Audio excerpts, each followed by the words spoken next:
वासुदेवाय।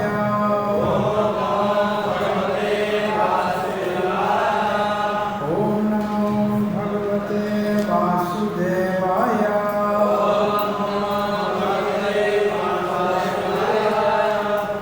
ओम नमो भगवते वासुदेवाय।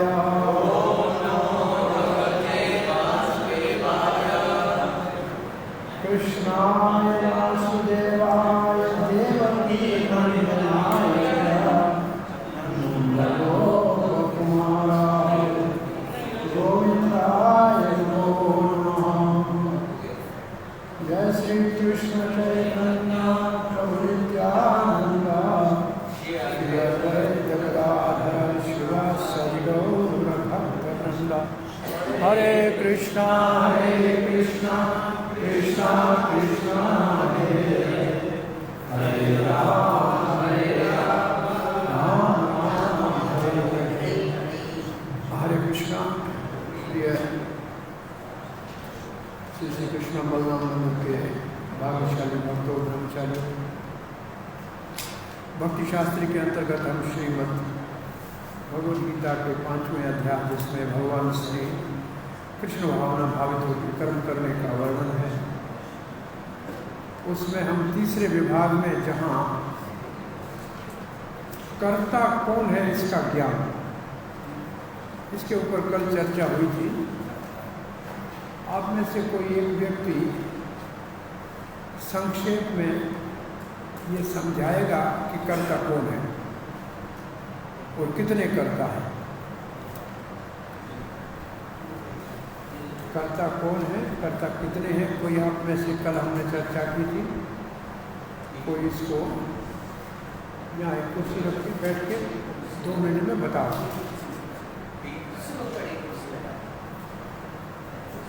और एक विषय ये मुख्य आपका प्रश्न भी है, ये प्रश्न में भी है, तो कर्ता की परिभाषा सबको समझा। डिस्टेंस थोड़ा डिस्टेंस।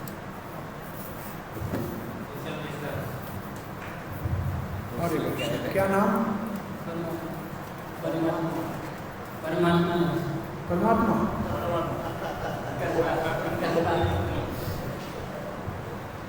बोलिए। वस्तुतः 3 तरह की कर्ताओं को हमने कल चर्चा किया था। पहला कर्ता है जीव, और दूसरा है प्रकृति, और तीसरा भगवान।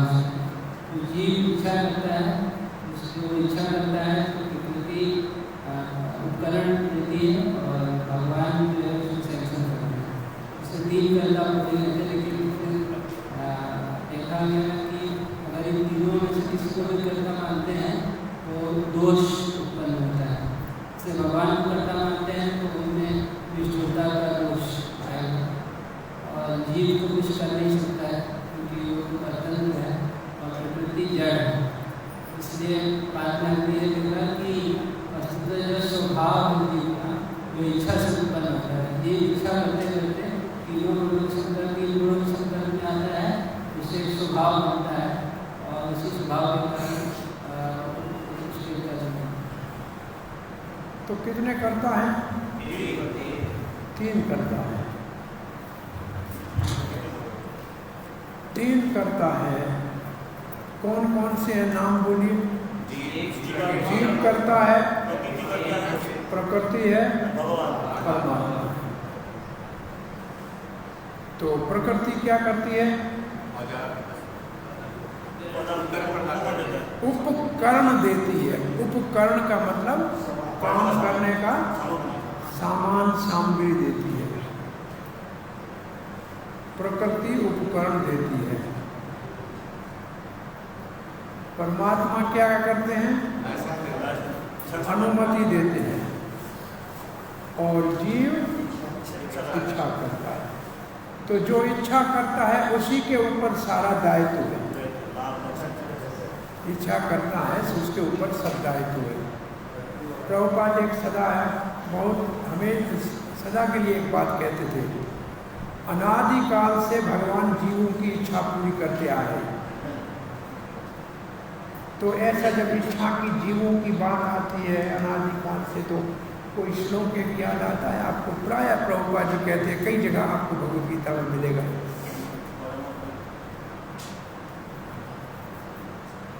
नित्यो नित्यानां चेतश्चेतनानां एको बहुनां विदधाति कामान्। इसमें कामन का अर्थ क्या है? इच्छा। कामना का अर्थ है इच्छा। तो जीव अनादिकाल से इच्छा करता रहा है, भगवान उनकी इच्छा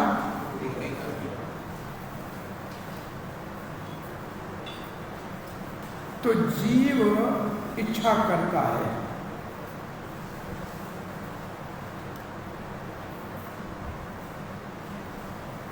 इच्छाएं कैसे उत्पन्न होती है? इच्छा का मतलब कामनाएं कैसे उत्पन्न होती है? स्वभाव से। स्वभाव, प्रकृति के तीनों गुणों के स्वभाव से। और इच्छाओं का मूल कारण क्या है? अज्ञान, अविद्या। तो ये जब इच्छा लिखो जीव की, तो ये 2-3 बातें और भी लिखोगे तो इसका अर्थ होगा कि आप समझते हो। जीव इच्छा करता है, उसका स्वभाव उससे ये कराता है, और ये इच्छाएं और स्वभाव जो अविद्या के कारण है, क्योंकि ये प्रकृति के 3 गुणों से बनता है।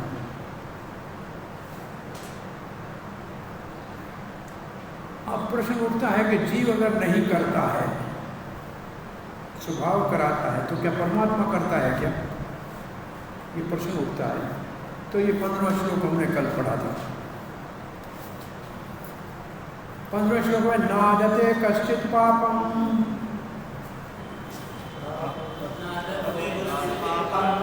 न चैव सुकृतिम विभो अज्ञानेनावृतं ज्ञानम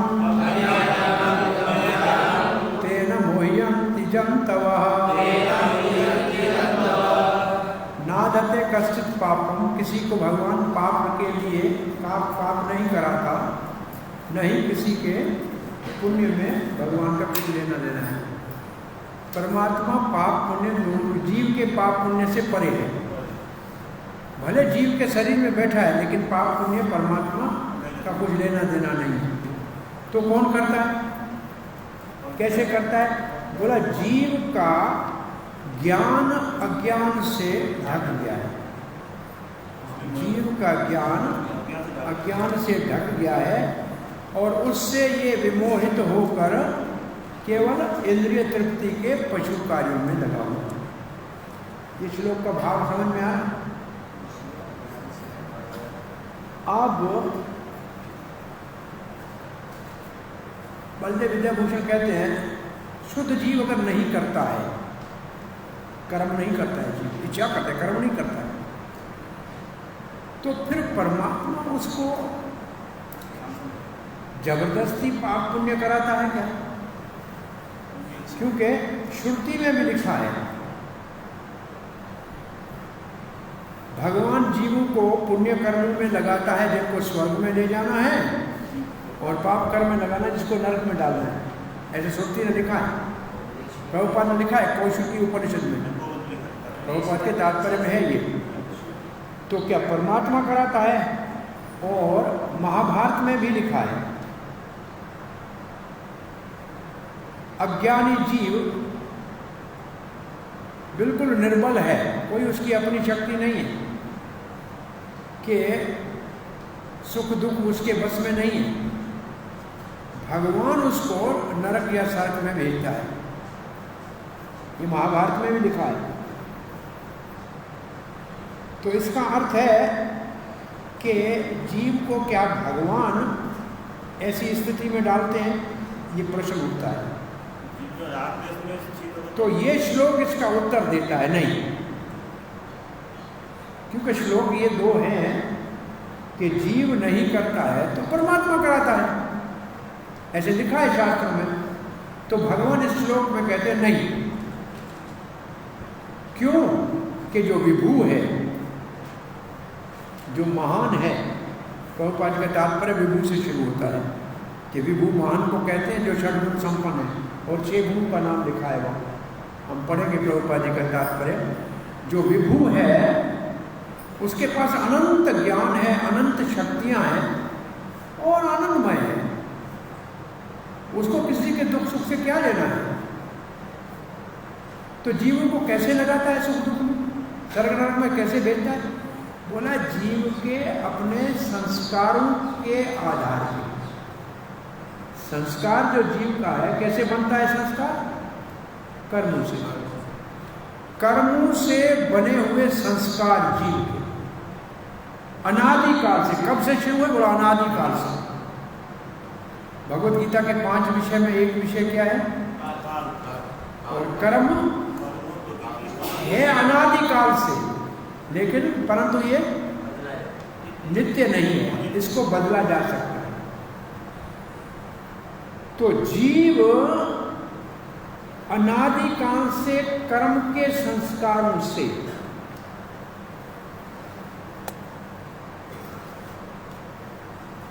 पाप पुण्य का भागी होता है। संस्कार कहाँ रहते हैं? कोई कहे तो फिर उस सूक्ष्म शरीर में रहते हैं, मन में रहते हैं। संस्कारों की स्वभाव का जगह कहाँ है? संस्कारों से स्वभाव बनता है। तो अब ये है कि भगवान नहीं कराता है, जीव के अनादिकाल से कर्मों के संस्कार की श्रृंखला जो चलती आ रही है, वो उससे पाप पुण्य कराता है और स्वर्ग और नरक का भोग उसको प्राप्त कराता है। ठीक है, सीधा है।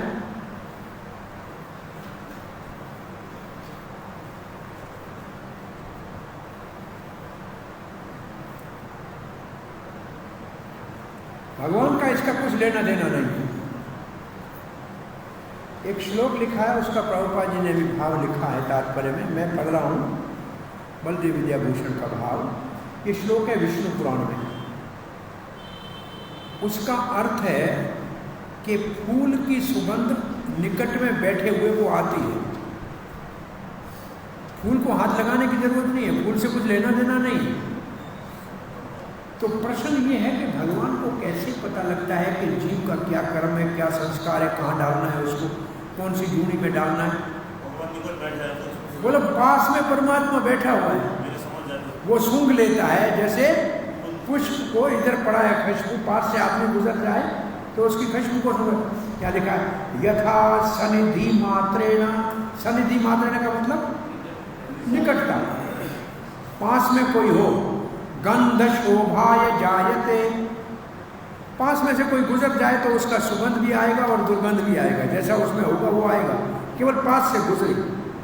सानिधि मात्रेण और क्षोभाय गंध। मनसो न उपकृता तथासु परमेश्वर, ऐसे परमेश्वर पास में बैठा हुआ है। सनिधात यथा आकाश, ये पूरा श्लोक है। इसका भाव प्रभुपाद जी ने दिया है कि जैसे सुगंध मन में पास में बैठने से आ जाती है, उसी प्रकार भगवान जो जीव के पास में बैठा है, उसको जीव के भावनाओं का, संस्कारों का पता लगता है।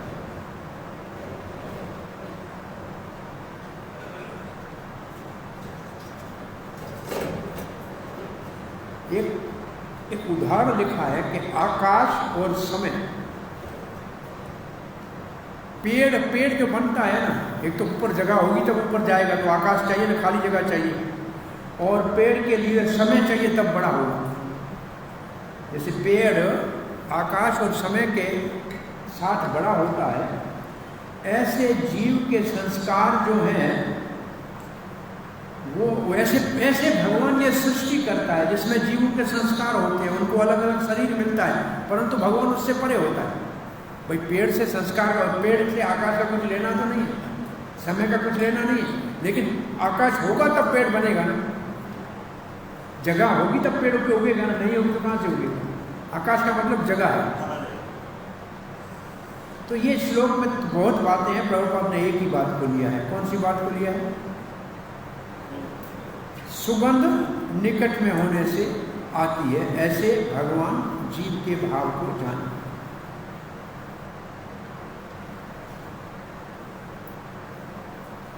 इसका अर्थ है भगवान निरपेक्ष है, किसी के पक्ष में नहीं है।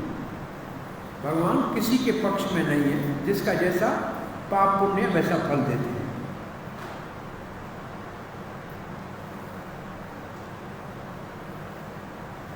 फिर भगवान सृष्टि क्यों करते हैं? सो काम्यता, भगवान की इच्छा होती है तब सृष्टि करते हैं। यह बृहदारण्य के उपनिषद का श्लोक है। तो फिर जीव को क्यों कहते हैं कि आपने पाप पुण्य किया? सृष्टि तो भगवान ने की है। ये इस श्लोक के दूसरे भाग में इसका उत्तर दिया गया है। क्या दिया गया है दूसरे भाग में उत्तर? अज्ञान से ज्ञान ढक गया है, इसलिए वो ऐसे कार्य करता है। बोला ये अज्ञान कब से है? बोला अनादिकाल से। ये अनादिकाल से।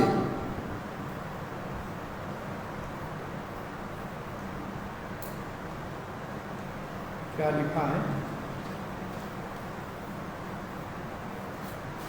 भगवान नहीं, अज्ञानी लोग हैं, मूर्ख नहीं, मूर्ख लोग हैं, विद्वान नहीं, जो कहते हैं कि भगवान पाप पुण्य कराता है। ये जो मूर्ख लोग हैं, अज्ञानी लोग हैं, वो कहते हैं पाप पुण्य भगवान कराता है, दुख सुख भगवान देता है। लेकिन जो विद्वान है वो ऐसे नहीं कहते। और वेदांत सूत्र में ये कहा है, ये भी हमारे तात्पर्य में है, विस्मय नैर्ग्रहण्य न सापेक्षत्वा यथा ही दर्शति। भगवान किसी का पक्षपात नहीं लेते, वो सबके साथ समान है। तो वेदांत सूत्र में ये सब लिखा है। अब श्री प्रभुपाद जी का तात्पर्य पढ़ते हैं। कौन सा श्लोक पढ़ रहे हैं? ठीक है। प्रभुपाद जी पहले तात्पर्य करते हैं विभू का। विभू का मतलब महान,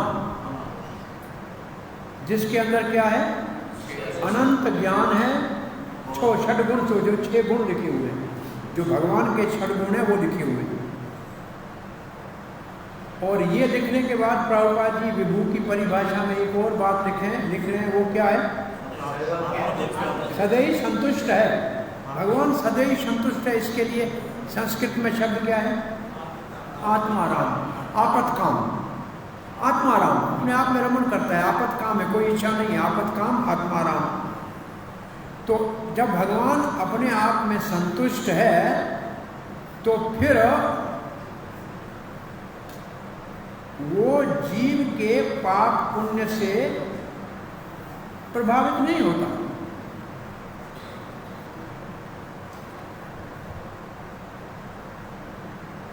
तो पाप पुण्य भगवान को लगते ही नहीं है। इसका अर्थ ये है, पाप पुण्य का भगवान से कुछ लेना देना नहीं है। लाइन क्या लिखी है? ये लेना, माइक्रोफोन लेके पढ़ के पढ़ो तो पता लगे सबको।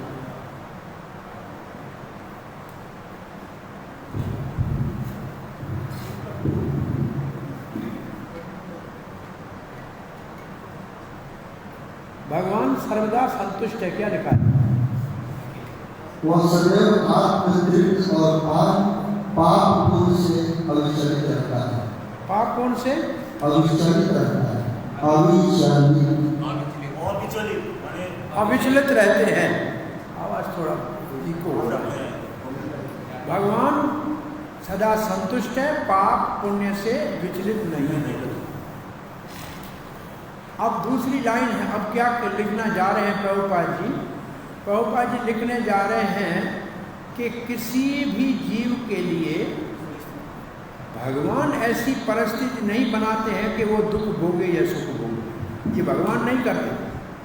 ये पहली लाइन है। तो फिर कौन करता है? प्रभुपाद जी लिखते हैं वो अज्ञानता के कारण। फिर जो शब्द लिखा है वो सबसे महत्वपूर्ण है। नहीं, एक शब्द लिखा है अज्ञानता के कारण इच्छा करता है, और इस कारण वो उस परिस्थिति में डाला जाता है। फिर कर्म की श्रृंखला चालू हो जाती है। अब ये लाइन आपको थोड़ा ध्यान से पढ़ना है, क्योंकि ये श्लोक का सारभूत है। क्या लिखा है? अपितु जीव अज्ञान से मोहित होकर जिसके कारण कर्म तथा फल की श्रृंखला आरंभ होती है। इससे पहले की लाइन क्या है, वो सबसे महत्वपूर्ण है। अपितु जीव नहीं, भगवान किसी जीव के लिए कोई विशेष परिस्थिति नहीं पैदा करता, ये मुख्य बात है। किसी भी जीव के लिए विशेष परिस्थिति नहीं उत्पन्न करता, भगवान नहीं करता है, जीव अपनी परिस्थिति स्वयं स्थापित करता है। कैसे करता है? अज्ञान के कारण करता है। क्या करता है? इच्छा करता है, उससे होता है कर्म और उसका मिलता है फल, और ये श्रृंखला चलती रहती है। ये बात समझ में आई? न दे कश्चित पापम न जय सुकृतिन विभु, इतने चीज का परिभाषा हो चुकी, और परिभाषा हो चुकी अज्ञान आवृतम ज्ञान, वो प्रभुपाद ने लिख दिया।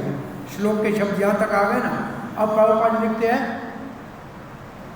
अब प्रभुपाद जी जीव के वास्तविक स्वरूप का वर्णन कर रहे हैं।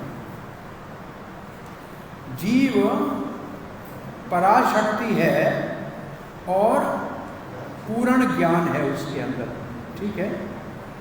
जीव अपनी शुद्ध अवस्था में पराशक्ति होने के नाते सच्चिदानंद है। परा का मतलब सच्चिदानंद है, तो उसमें चित्त का मतलब ज्ञान है, परंतु अज्ञानता का प्रभाव उसके ऊपर पड़ सकता है, क्योंकि शक्ति सीमित है। इसके बाद प्रभुपाद इसके बाद जो तात्पर्य है, इसमें तुलना कर रहे हैं विभू जीव की और भगवान की। इसके उपरांत आपके तात्पर्य में जीव की और भगवान की तुलना। भगवान को विभू कहा गया और जीव क्या है? अणु है। अणु का मतलब छोटा, विभू का मतलब बड़ा। तो भगवान के ऊपर तो अज्ञान का प्रभाव नहीं पड़ता है, क्योंकि बड़े हैं। जीव छोटा है, इसलिए अज्ञान का प्रभाव उसके ऊपर पड़ जाता है। तो प्रभुपाद जी उसके उपरांत लिख रहे हैं जीव में और भगवान में अंतर। पहला क्या है? भगवान सर्वशक्तिमान है और जीव सर्वशक्तिमान नहीं है। दूसरा, भगवान विभू है और जीव अणु है। अब प्रभुपाद जी एक बात कहते हैं, क्योंकि जीव आत्मा पर ये खास बात है को जो छोटी सी स्वतंत्रता है इच्छा करने की, वो ही इच्छा भगवान उसकी जो सर्वशक्तिमान है उसकी इच्छाएं पूरी कर रहे हैं।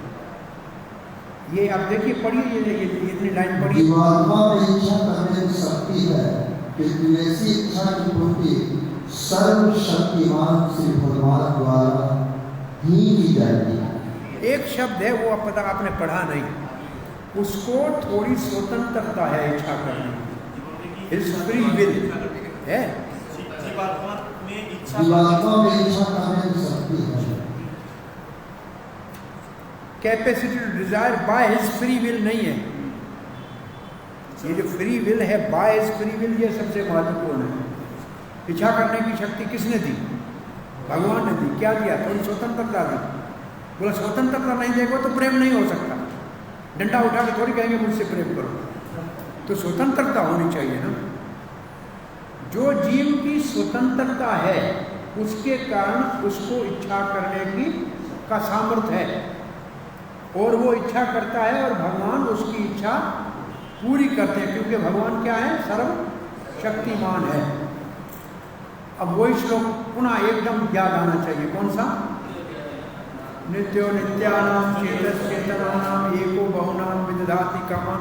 ये श्लोक यहाँ इसलिए बिठाना चाहिए कि अनंत जीव इच्छाएं करते हैं, भगवान उनकी इच्छाएं अनादिकाल से पूरी करता आ रहा है, क्योंकि भगवान अनंत है, अनंत शक्तिशाली है, जीव सीमित है। अब प्रभुपाद लिखते हैं आगे,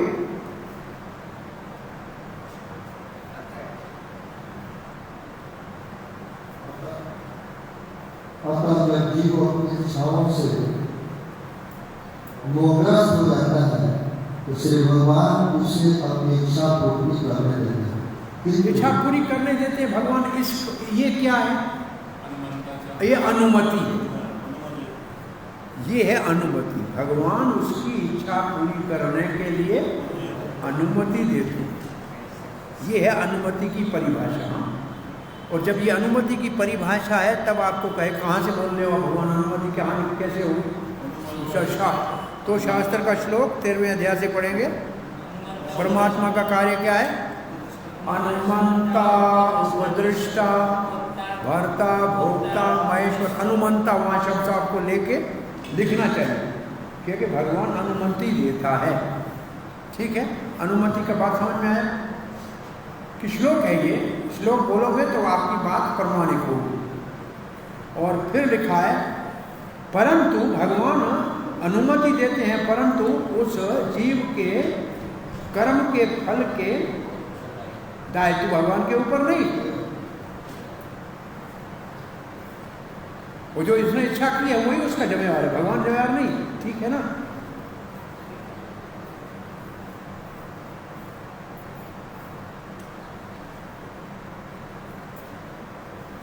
अब प्रभुपाद जी सरल बात लिख रहे हैं। इस सरल बात को समझ लीजिए कि जीव अज्ञान के कारण शरीर को मैं मान लेता है, इसलिए दुख सुख भोगता है।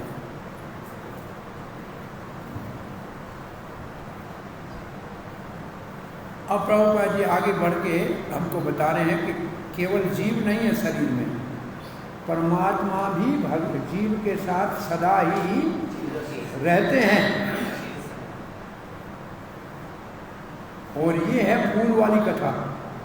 आया ना वो श्लोक जो बताया था, देखो क्या वो जीव के साथ रहते हैं, उनके निकट हैं, इसलिए जीव के भावों को भांप लेते हैं, जान जाते हैं। कैसे भगवान को पता लगा कि जीव ने ये इच्छा किया? बोला भगवान पास में बैठे हैं परमात्मा के रूप में, जीव के भाव को भाव ले लें। और ये श्लोक है श्रुति का और विष्णु पुराण का श्लोक है। ये श्लोक विष्णु पुराण में है जो अभी पढ़ा था हमने। हाँ, फूल वाला जो है उसमें 2-4 चीज़ें और भी हैं, ये बंदे विद्या भूषण। तो वो बात प्रभुपाद जी लिखते हैं कि परमात्मा को पता कैसे लगा कि उसको संकट करें? क्योंकि पास में बैठे हैं, पता लग गया। इसको कोई पास में बैठा हुआ बहुत अच्छा सेंट लगा के आया, पता लग जाता है ना। और भगवान न करे को पास में बैठा हुआ कुछ और गड़बड़ करे तो भी पता लगता है ना। छोटा बच्चा होता है तो कोई कहता है इसने कुछ किया है, हटाओ। आप दूर भी नहीं हो, पता लग जाता है क्या किया। समझ रहे हैं ना? तो दुर्गंध और सुगंध दोनों पास में बैठने से पता लग जाता है। तो ऐसे भगवान को पता लगता है कि जीव की क्या इच्छा है। ठीक है ना? ये साफ हो गई। अब प्रभुपाद जी इच्छा के लिए एक शब्द लिखते हैं और वो हमारे बंधन का कारण है। क्या शब्द लिखा है? इच्छा जीव को बंध करने के सूक्ष्म बंधन है।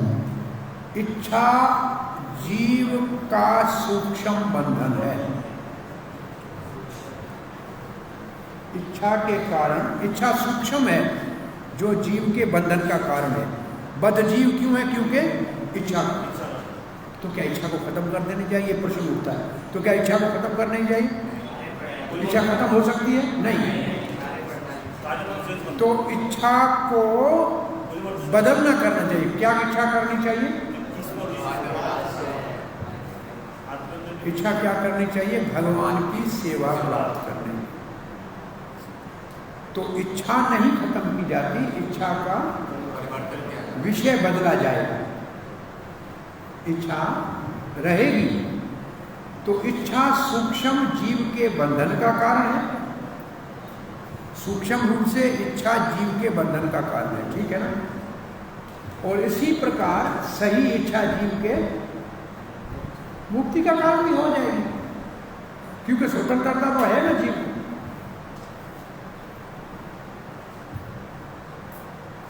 कोई कहे ऐसा उदाहरण दीजिए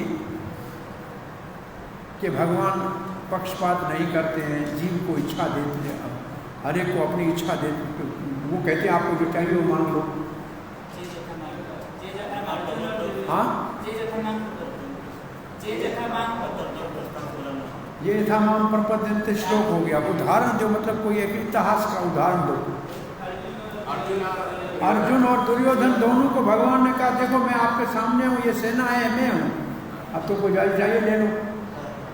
तो आप पता लगता है किसकी इच्छा क्या है। इससे हम आपको ये सिखाना चाह रहे हैं कि भगवान को मांगने की इच्छा होनी चाहिए या भगवान से मांगने की इच्छा होनी चाहिए। इच्छा में इतना ही अंतर है, एक है भगवान को मांगना, एक है भगवान से मांगना।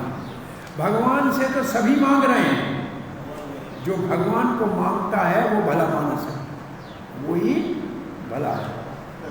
ये अंतर है। ये बात समझ में आई? इच्छा सूक्ष्म रूप से बंधन का कारण है, भगवान से मांगना बंधन का कारण है, भगवान को मांगना मुक्ति का कारण है। इच्छा तो रहेगी। और उदाहरण दुर्योधन और ये उदाहरण बहुत अच्छा समझ में आएगा सबको। और फिर प्रभुपाद जी लिखते हैं कि जीव सर्वशक्तिशाली नहीं है कि अपनी सब इच्छाएं पूरी कर सके, उसकी इच्छाएं केवल भगवान पूरी करते। जीव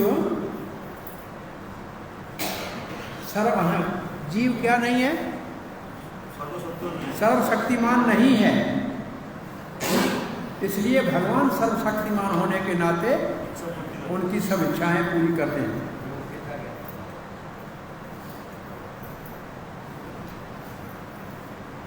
अब एक लाइन लिखिए, वो बहुत महत्वपूर्ण है। भगवान सबकी इच्छा पूरी करते हैं, परंतु उसके बीच में हम हस्तक्षेप नहीं करते। भाई तुमने ऐसी इच्छा क्यों की, ऐसे नहीं पूछते। क्यों? लिखा क्या है देखो, क्योंकि जीव को भगवान ने थोड़ी स्वतंत्रता दी। इसको आप किसी को समझाएं कि कैसे समझें? बोला जी एक व्यक्ति जाके मंदिर में प्रार्थना करता है, आज रात को चोरी करने जाता हूँ, भगवान अच्छा मेरे को किसी के घर में माल मिलना चाहिए। जाता है ना, चोर भी तो जाते हैं ना। अब भगवान कहेगा ठीक है ये मांगने आया है तो मैं इसके इच्छा में हस्तक्षेप नहीं करूँगा, जाओ। और जो मूर्ख बिल्कुल मेरे तरफ देखता ही नहीं है, उसको जाके देख लो, पकड़ लो, ले लो माल वहाँ से। भाई वो कभी आता ही नहीं है कि मेरे माल की रक्षा करो कहने के लिए, और तुम कम से कम आए तो हो किसी का माल चाहिए। तो कहने का है कि क्या लिखा है यहाँ कि भगवान हस्तक्षेप नहीं करते किसी की इच्छा। भाई क्यों ऐसे मांगा? भगवान मना क्यों नहीं कर देते हैं? बोला नहीं करते हैं क्योंकि भगवान ने हमको स्वतंत्रता दी है, उसमें हस्तक्षेप नहीं करते, उसमें रुकावट नहीं डालते। परंतु अगर कोई भगवान को चाहे तो फिर उस इच्छा के लिए भगवान उसकी सहायता करते हैं और सब व्यवस्था करते हैं। तो और उस व्यवस्था से वो नित्य सदा शाश्वत सुखी रह सकता है। ठीक है? सामान्य लोगों की इच्छा में भगवान हस्तक्षेप नहीं करते हैं। पहली बात, सामान्य संसारी जीवों के इच्छा में भगवान हस्तक्षेप नहीं करते क्योंकि उसकी स्वतंत्रता में बाधा नहीं डालती। परंतु जो भक्त भगवान को चाहता है उसके लिए भगवान व्यवस्था बनाते हैं क्योंकि ये भगवान का स्वभाव है। स्वतंत्रता भी भगवान ने दी है और भक्त की सहायता करना भी भगवान ने अपना स्वभाव बनाया है। तो भगवान भक्तों की सहायता करता है, इसमें कोई दोष लगेगा भगवान को? नहीं। बोलो ये भगवान का स्वभाव है, ये भगवान में दूषण नहीं है, भूषण है। कहते भक्त वत्सलता भगवान का भूषण है। भूषण का मतलब अलंकार है, ये दूषण नहीं है भगवान। अब प्रभुपाद लिखते हैं, वेदों में लिखा है, वो कौशिकी उपनिषद की बात लिखी है कि भगवान जिसको स्वर्ग में भेजना चाहते हैं उससे पुण्य कराते हैं, नरक में भेजना चाहते हैं उसके पाप कराते हैं। कैसे कराते हैं? उसकी इच्छा के अनुसार। उसने इच्छा की इसलिए कराते हैं, वो इसके पीछे नहीं, आगे पीछे कहीं लिखा होगा उस श्लोक में, मतलब इसमें इतना ही लिखा है। और इसके नीचे प्रभुपाद ने महाभारत में भी ऐसे लिखा है, वही बात कही है। महाभारत में क्या लिखा है, ये नीचे लिखा है उसके, अपने सुख दुख के लिए जीव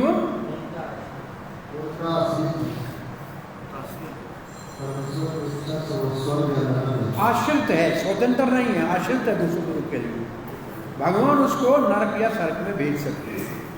जैसे उदाहरण क्या दिया है, वायु द्वारा प्रेरित बादल को वायु हिला सकती है, भगवान जीवों को हिलाते हैं। क्यों हिलाते हैं, फिर कुछ पहले सारी बात कही है, उसको ध्यान में रखना, क्योंकि उसकी स्वतंत्रता और उसकी इच्छा, उसी को भगवान पूरा करते हैं। अपनी तरफ से भगवान किसी को नरक स्वर्ग में नहीं भेजते। अब प्रभुपाद लिखते हैं, इसलिए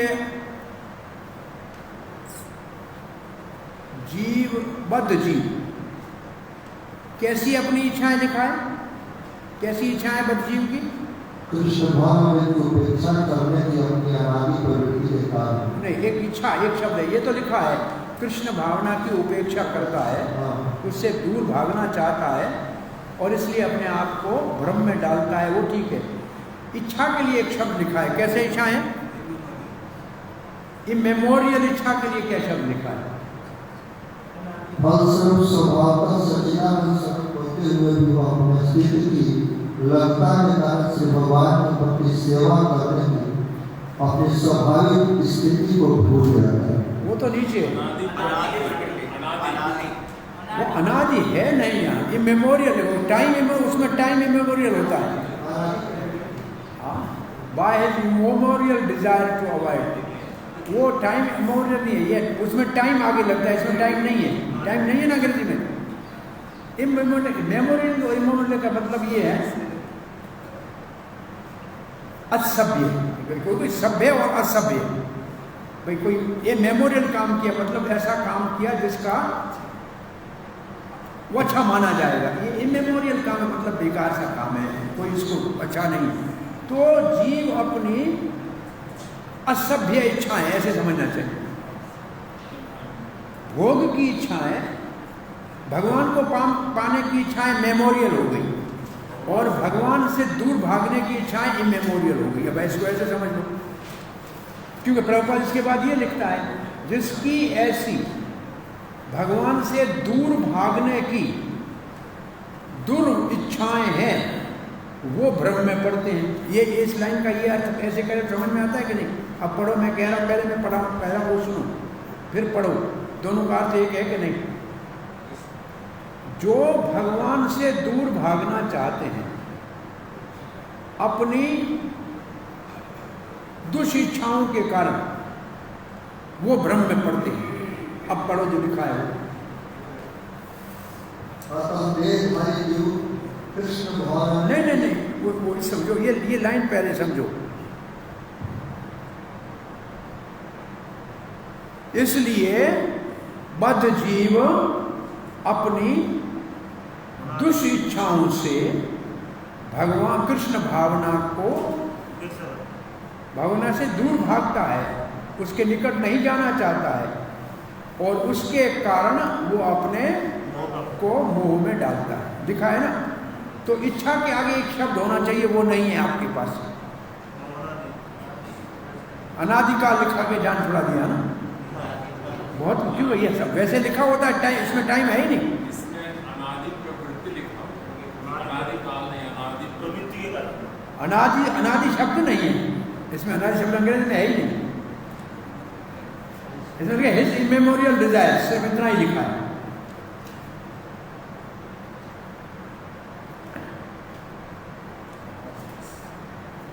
हाँ जी,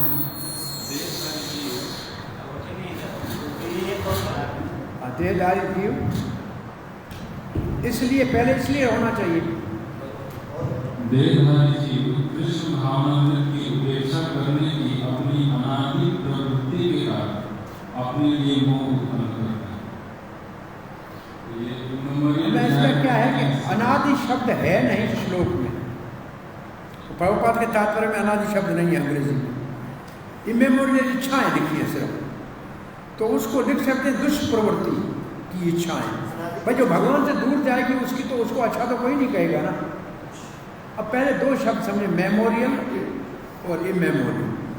मेमोरियल वर्ड मेमोरी से आया है या जैसे भाई ये मेमोरियल है, ये बड़ा जो ये प्रभुपाद मेमोरियल, गेट जो है प्रभुपाद मेमोरियल है, मैंने अच्छे काम के कारण इसकी यहाँ नाम निशान रह रहा है। मेमोरियल का हिंदी में होता है अनुवाद जो स्मारक, जैसे स्मारक, मेमोरी का एक स्मारक है ना, एक अर्थ हो गया। ऐसे अच्छे काम करने वाले अर्जुन ने भगवान को मान लिया, ये मेमोरियल इच्छा है।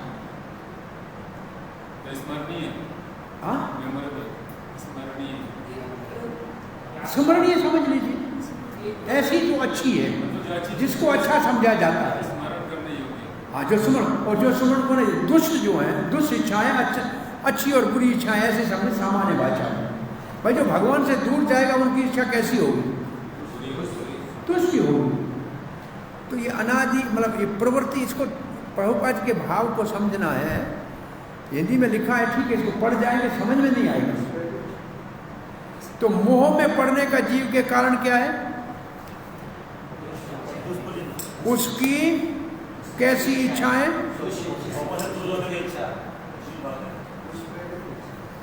दुष्प्रेरणा वाली इच्छाएं। वो क्या है दुष्प्रेरणा? कृष्ण भावना से दूर भागना है। अवॉइड लिखा है, उपेक्षा दूसरी चीज है, अवॉइड दूसरी चीज है। अंग्रेजी में लिखा है अवॉइड करना। उपेक्षा का मतलब उसको ध्यान नहीं देना, अवॉइड करना का मतलब है उसको उससे दूर भागना।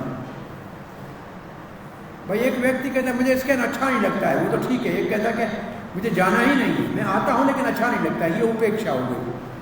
ये कहते भाग जाओ, नहीं चाहिए, नहीं चाहिए कृष्ण भावना। जो ऐसी इच्छा करते हैं वही उनके मोह का कारण है। ये ऐसे ऐसे समझ लो। अब प्रभुपाद जी आगे लिख रहे हैं, इसलिए उसका परिणाम क्या निकला? जो जीव सच्चिद आनंद है और उसका जो अस्तित्व है वो छोटा है, और उसके कारण उसने अपने सेवा के स्वरूप को, भगवान की सेवा के स्वरूप को भुला दिया है, और इसलिए वो माया में फंस गया है। ऐसा लिखा है ना। अब ये सारा लिखने का कारण क्या? क्यों प्रभुपाद ने ये लिखा? क्योंकि वो कृष्ण भावना से दूर भाग गए, तो उसका ये परिणाम है। जो भागेगा कृष्ण भावना से दूर, उसका परिणाम यही होगा कि वो सच्चिद आनंद होते हुए भी मोह में, अज्ञान में फंस जाएगा।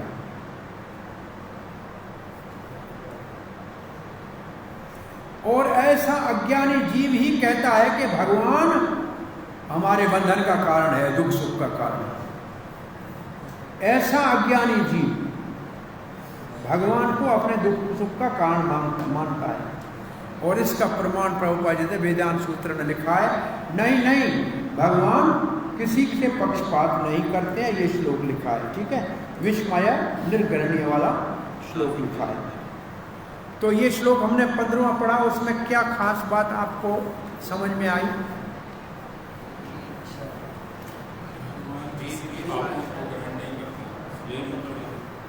भगवान किसी के पाप पुण्य के, भगवान को पाप पुण्य स्वयं को लगते नहीं है, किसी के पाप पुण्य से भगवान को कुछ लेना देना नहीं। क्यों?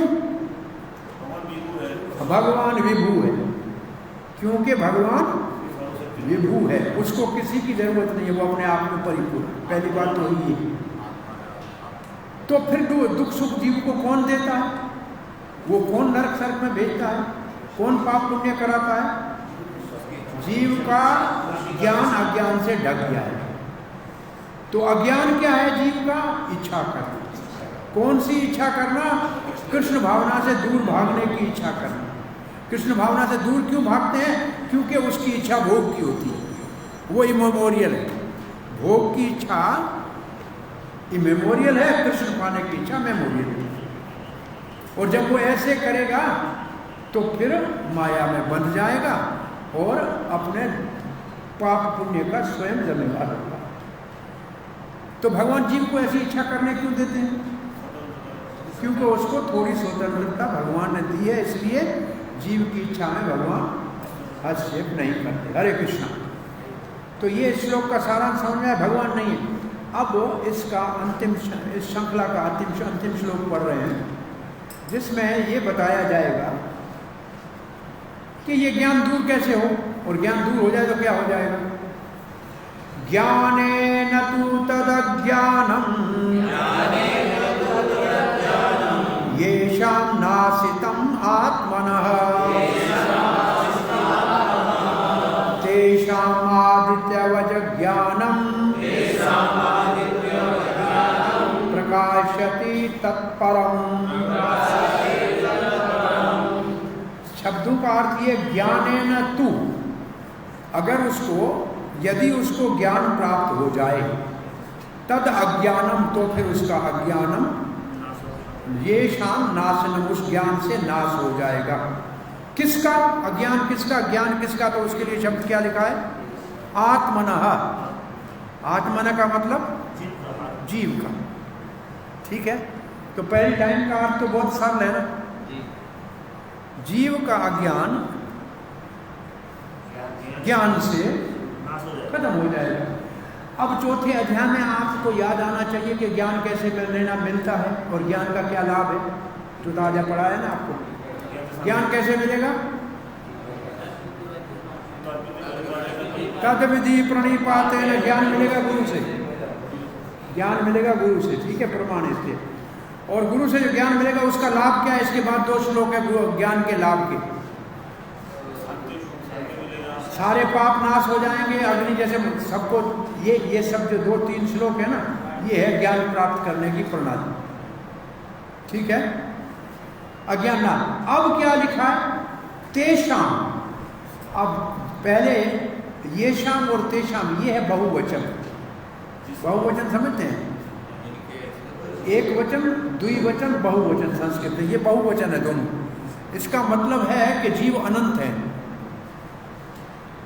इसके लिए प्रभुपाद ने तात्पर्य में लिखा है ये शाम और तेषाम को लेकर भगवद गीता के 2 अध्याय के 12वें श्लोक के तात्पर्य के भाव को। क्या है 2 का 12? ये जनाधिपा, ये राजा पहले थे, अब है, तो वो बहुवचन है ना उधर। उस श्लोक को इन शब्दों के साथ जोड़ा है। जिस श्लोक में आपके लिए प्रश्न था कि मायावाद का खंडन कैसे है, 12वें श्लोक में 2 अध्याय के 12-13 जो भी 12 में ये है जनाधिपा, जिसमें शब्द है जनाधिपा। जनाधिपा का मतलब जन का अधिपति, मतलब राजा। ठीक है ना। तो ये शाम तेषाम से 2 के 12 श्लोक को तात्पर्य में लिया है। ये आपको इसलिए मैं बता रहा हूँ कि आपको मालूम पड़े क्यों प्रभुपाद ने ये क्यों लिखा है। ये शाम और तेषाम को देख के लिखा है। ये बहुवचन में है, इसका मतलब जीव अनंत है। आदित्यवच ज्ञान, अच्छा इसका एक और अर्थ है। ये शाम तेषाम का एक और अर्थ है। देर से आता है तो कुछ लाता है, मथुरा सादा पानी। एक और ये शाम तेषाम का अर्थ है कि जीव कुछ बंद है और कुछ मुक्त है। तेषाम आदित्यवच ज्ञानम प्रकाशयति, जिनके लिए सूर्य के समान ज्ञान प्रकाशित हो गया उसका अज्ञान नाश हो जाएगा। ये तो जब मुक्त जीव हो गए वो मुक्त हो जाएगा। प्रकाशयति मतलब ज्ञान हो जाएगा। प्रकाश का अर्थ क्या है? ज्ञान। अंधकार का अर्थ क्या है? अज्ञान। तो प्रकाश का अर्थ क्या निकालेंगे? ज्ञान हो जाएगा। तत्परम, ये परम शब्द जो है इसके 2 अर्थ। प्रभुपाद ने परम का अर्थ क्या लिखा है? कृष्ण भावना। इसका मतलब ये परम कार्य है। परम के 2 अर्थ लिखे। परम का अर्थ भगवान भी है, क्योंकि वो जीव से महान है, और परम का अर्थ जीवात्मा भी है, क्योंकि वो शरीर से महान है। दोनों के लिए परम शब्द बलदेव विद्याभूषण ने दोनों के लिए लिखा है परम शब्द।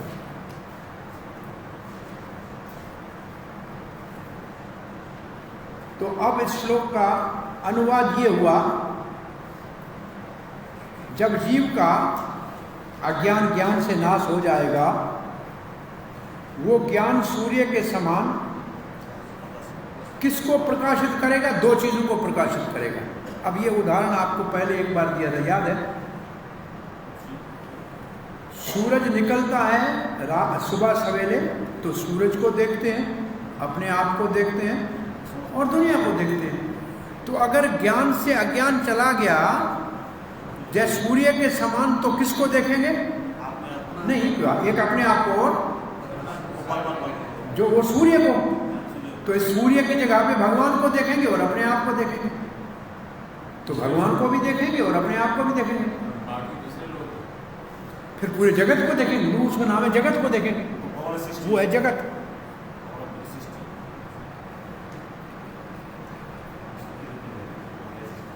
प्रभुपाद जी के तात्पर्य में क्या लिखा है? ना तात्पर्य को छोड़ो, पहले अनुवाद में क्या लिखा है?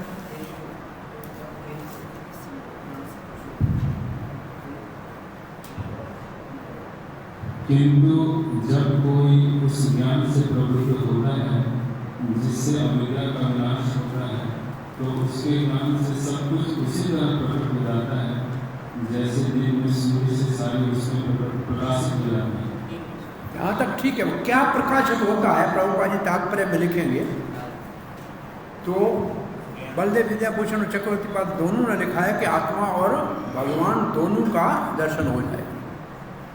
परम को इसका भाव ये लिखा, सब प्रकाशित हो जाएगा। क्या भाई? ज्ञान काय के लिए प्राप्त करते हैं? भगवान को जानने के लिए, आत्म साक्षात्कार के लिए।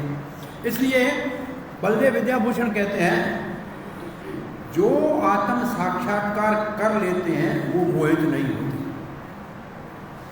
ये है ज्ञान की महिमा, जिससे आत्मा का और परमात्मा की अनुभूति होती है। और ये चौथे अध्याय के 36, 38, 37, 38 श्लोक में कहा हुआ है। 34 में ये ज्ञान की महिमा है। 36, 37, 38 चौथे अध्याय में क्या लिखा है? ये प्रभुपाद के तात्पर्य में ये शब्द हैं। यहाँ श्लोक लिखा है, सर्व ज्ञान पलवे नैव, ज्ञान की नाव में बैठेंगे। ज्ञान अग्नि सर्व कर्माणि, वो ज्ञान सारे कर्मों को नाश करेगा। न ही ज्ञान है न सदृशम, ये शब्द हैं इन श्लोकों के। ठीक है। इसके बाद प्रश्न ये पूछा, ये ज्ञान आया कहाँ? बोला साधु संघ से। साधु संघ से, जो साधुओं का संग करेगा उसका अज्ञान नाश करेगा, हो जाएगा। और वो ज्ञान उसको परम को प्रकाशित करेगा। वो ज्ञान उसके लिए क्या करेगा? परम को प्रकाशित करेगा। परम को, अब परम क्या है? परम के दो अर्थ लिखते हैं। परम का अर्थ है भगवान, क्योंकि वो जीव से महान है, और परम का अर्थ जीव है क्योंकि वो शरीर से महान है। तो परम के दोनों अर्थ हो सकते हैं। ये है बलदेव विद्याभूषण का भाव। सूर्य उगता है तो अंधकार चली जाती है और आत्मा का ज्ञान होता है। बोला कहाँ से? बोला परमाणिक गुरु की शिक्षा से। तो उसको भी सब कुछ ज्ञात हो जाता है, ज्ञान हो जाता है। बहुवचन लिखा है क्योंकि जीव अनंत है। दो प्रकार के हैं, बद्ध और मुक्त। और ये जनाधि वाले श्लोक से मिलेगी। अब प्रभुपाद जी के तात्पर्य को पढ़ते हैं। जिसने कृष्ण को भूला है वो निश्चित रूप से मोह में पड़ेंगे, परंतु जो कृष्ण भावना में है वो मोह से मुक्त है। ये तो सीधी सी बात है। अब भगवत गीता में कहा, वो प्रभुपाद जी लिखा है कौन कृष्ण भावना में है जिनको ज्ञान है। 3 श्लोक लिखे हैं पूरे के पूरे, देखो लिखे हैं कि नहीं? 36, 37, 38 लिखे हैं ना तीनों, प्रभुपाद ने दिए ना।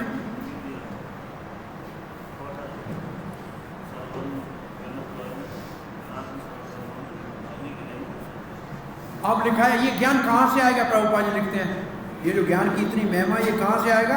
कृष्ण का शरणागत रहने से, कृष्ण का पूर्ण शरण लेने से आएगा। अब प्रभुपाद जी को ज्ञानी की परिभाषा समझाने की जरूरत पड़ गई हमको कि ज्ञानी किसके पास होगा? ज्ञान किसके पास होगा? ज्ञानी के पास। हाँ, जिसके पास ज्ञान होगा उसको क्या कहेंगे? ज्ञानी।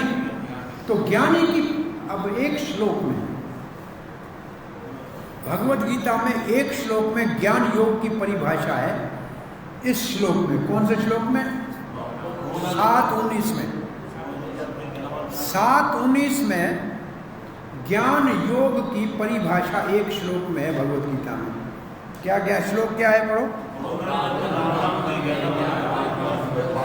बहुनाम जन्मनामन्ते ज्ञानवान।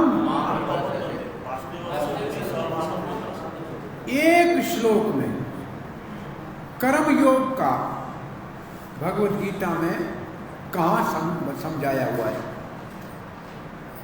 ये 7 में है, वो 9 में है। 9 का 27 है। यत् करोसि यदश्नासि यज्जहोसि ददासि यद तपस्यसि कौन्तेय तद पुरुषो मदर्पणम्। ये एक श्लोक में ज्ञान। एक श्लोक में ध्यान योग की परिभाषा कौन से भगवत गीता में कहाँ है? एक श्लोक। 6 का लास्ट में क्या है? योगिनाम अपि सर्वेषां मद्गते अंतरात्मा श्रद्धावान युज्यते। और एक श्लोक में भक्ति की परिभाषा सर्वधर्मान् परित्यज्य मन मना भव मत भक्तो। तो ये चारों योगों की एक एक श्लोक में परिभाषा कहाँ है? तो प्रभुपाद जी यहाँ लिख रहे हैं ज्ञान योग की परिभाषा, क्योंकि प्रसंग क्या चल रहा है? ज्ञान होगा तो अज्ञान जाएगा। तो ज्ञान कहाँ से आएगा? तब बोलते हैं भगवान के शरणागति से आएगा। भगवान की शरणागति कैसे होगी? गुरु से होगी, वो आगे आएगा। परंतु ये ज्ञान आएगा तो ज्ञानी किसको कहते हैं? प्रभुपाद कहना चाहते ज्ञानी कौन? तब ये श्लोक लिखा है। ये 7 के 19 का तात्पर्य है। पढ़ लीजिए, 7 के 19 का तात्पर्य लिखा है। 7 के नहीं, बहुनाम जन्मनामन्ते का तात्पर्य है कि नहीं? बहुत जन्मों के बाद जीव जब वासुदेव सब कुछ है और शरण लेता है तो उसको महात्मा कहते हैं। ऐसे लिखा है ना? ठीक है।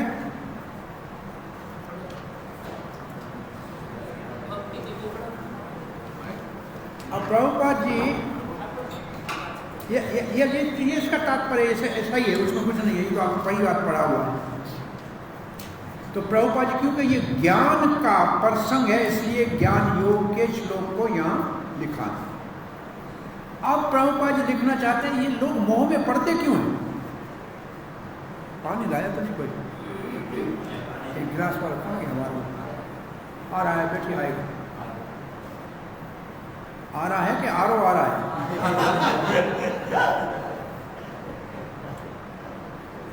अब प्रभुपाद जी लिखते हैं कि ये मोह में लोग पड़ते क्यों हैं? बहुत प्रकार से लोग मोह में पड़ सकते हैं, लेकिन प्रभुपाद जी को ये संसार के मोह की बात नहीं कर रहे। जो ज्ञान के रास्ते में हैं वो भी मोह में पड़ते हैं। प्रभुपाद जी उसकी बात कर रहे हैं। अब देखिए कि उदाहरण क्या देते हैं? बहुत से कारण से कोई मोह में पड़ सकता है। उदाहरण किसका क्या देते हैं?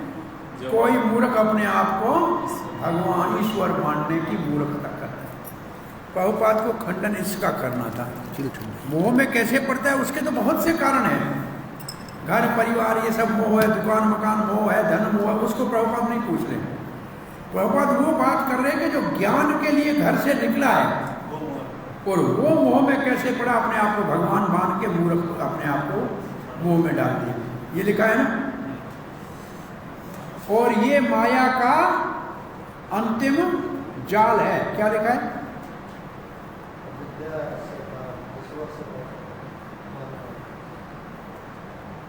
ये माया का क्या है?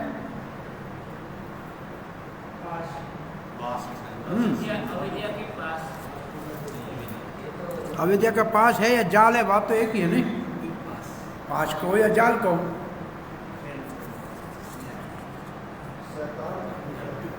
क्या मैं कहना चाह रहा हूं इसको, आपने कभी देखा, लिखा है, ये देखा है एक खेल देखा है आपने? बच्चे खेलते हैं सांप सीढ़ी वाला खेल देखा है? वो 98 पे बड़ा सांप होता है ना, वो जब खाता है सबसे लड़ा है पूंछ में। ये है अपने आप को भगवान मानना। ओ भगवत धाम के पास 98 में पहुंचने से भी वापस पूछ में साथ गया। ये है वो वहाँ 98 के ऊपर सांप। और अच्छे किसी भगत का संग कर ले और प्रसाद खा ले तो 5 पे खड़ा होगा तो सीढ़ी लंबी है, सीधी है, सीधी ऐसे होता है। ये सांप सीढ़ी से भक्त संग और दुख संग से क्या होता है उसका पता लगता है।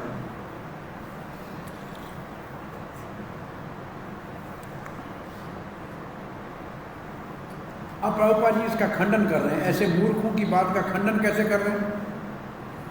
अगर भगवान है तो फिर उसके ऊपर माया, तो माया भगवान से बड़ी है क्या कि उसके ऊपर माया का प्रभाव पड़ेगा?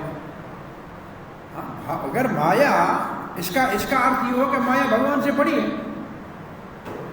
हाँ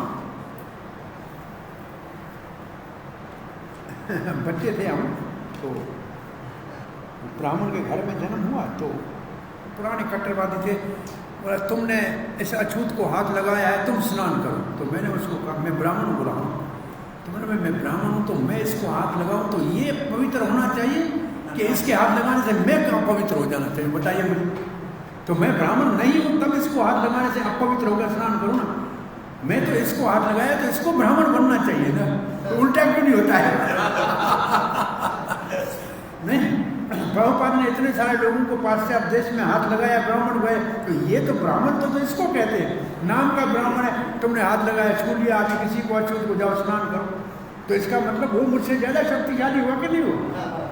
तो यहाँ यही बात प्रभुपाद जी कह रहे हैं कि भगवान है तो माया ने उसको कैसे घेर लिया और माया में कैसे पड़ गया, तो फिर भगवान कैसे हो गए? तो ये खंडन कर रहे हैं प्रभुपाद जी इस बात का, ठीक है। और प्रभुपाद जी ने 3 शब्द लिखे, क्या लिखे? निसेंस, माया, शैतान इज ग्रेटर। शैतान लिखा है, वो शैतान लिखा है ना।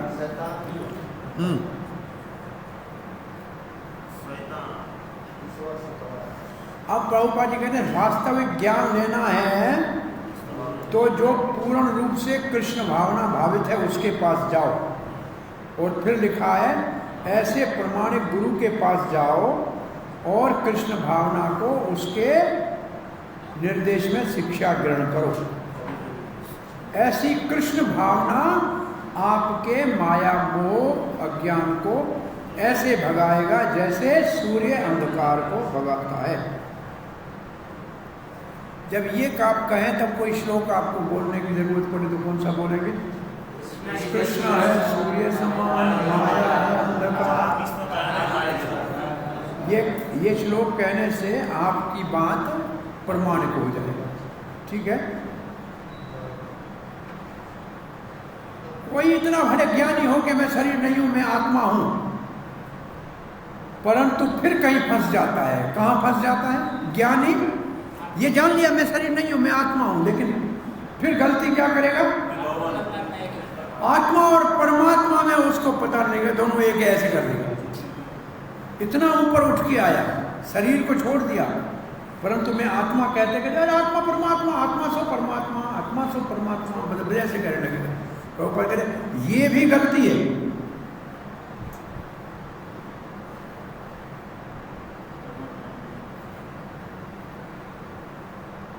परंतु अगर किसी कृष्ण भावना प्रमाणिक भक्त का संग होगा तो फिर वो ऐसी गलती नहीं करेगा। भगवान और भगवान के साथ हमारा संबंध जो है वो तब हमारा स्थापित होता है जब हम भगवान के प्रतिनिधि से मिलते हैं।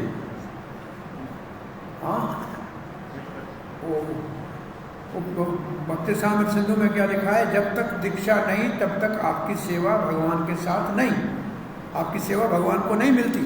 लिखा है, याद है किसी को? एक लाइन लिखी है पूरी प्रभुपाद के। तो यहाँ लिखा क्या है? भगवान के। तो गुरु क्या करता है? कौन सा संबंध गुरु हमारा भगवान के साथ स्थापित करते हैं? हमको क्या कहता है गुरु? दीक्षा लेते हैं तो नाम के पीछे क्या लगाते हैं? इसका मतलब आप सेवक को भगवान स्वामी है, ये हुआ संबंध। गुरु हमारा संबंध भगवान से कराता है कि आप सेवक हो, भगवान स्वामी, और तभी हुआ।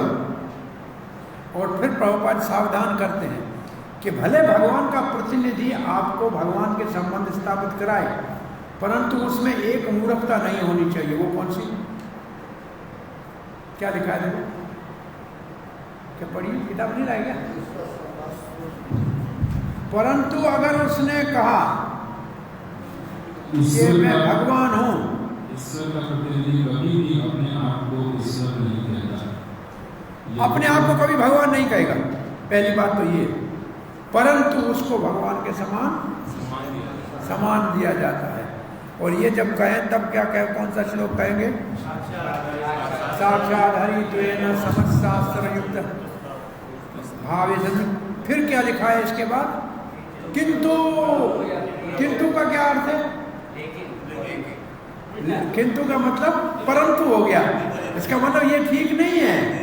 भले सब शास्त्र कहते हैं गुरु भगवान के समान है, क्योंकि भगवान, क्योंकि किंतु प्रभु ने प्रिय, भगवान को प्रिय है, इसलिए भगवान के समान है कि भगवान भगवान नहीं है, भगवान को प्रिय है। एक बात हम सिखाते हैं प्राय, परम पूज्य राधा गोविंद महाराज अच्छी तरह से समझाते थे, गुरु भगवान में किस बात में समान है?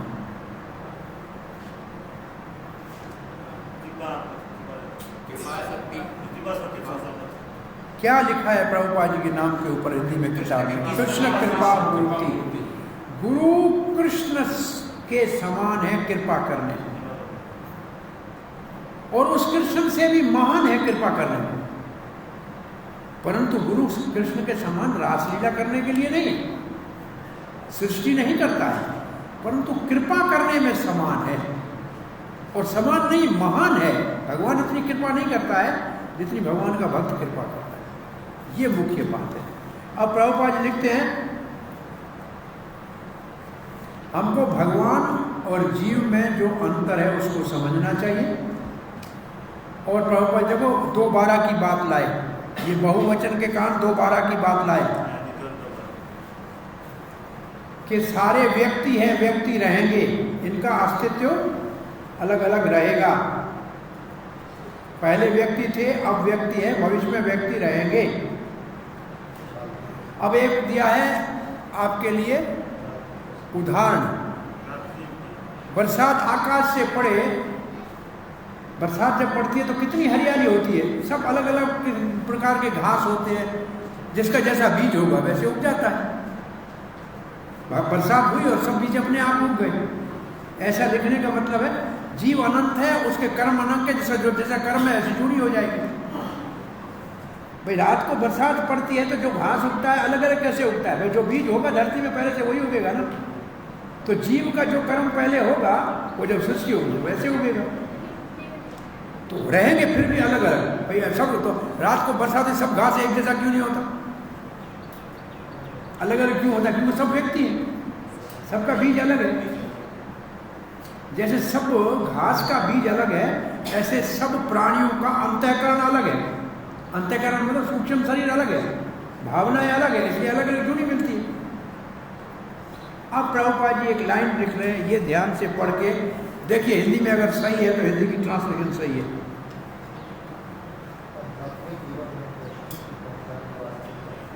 ये रात का लिखा, बरसात की रात आ गई और रात है ना, रात है, सुबह दिन हो गया, बरसात नहीं लिखा, या दिन हो गया। और यहाँ बरसात का उदाहरण नहीं दिया, यहाँ लिखा है रात में अंधकार में कुछ नहीं होता है, दिन होती है तो सब चीज़ें दिखती है, घर दिखती है, आदमी दिखता है, सब कुछ दिखता है। यहाँ ये लिखा है, उदाहरण दिया है। इसके बाद जो लिखा है वो महत्वपूर्ण है। क्या है? क्या है?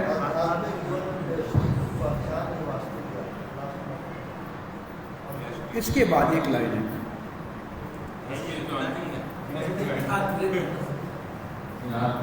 Identity and individuality in spiritual life is real knowledge. क्या लिखा है? आध्यात्मिक जीवन में दृष्टि की पहचान ही वास्तविक ज्ञान है।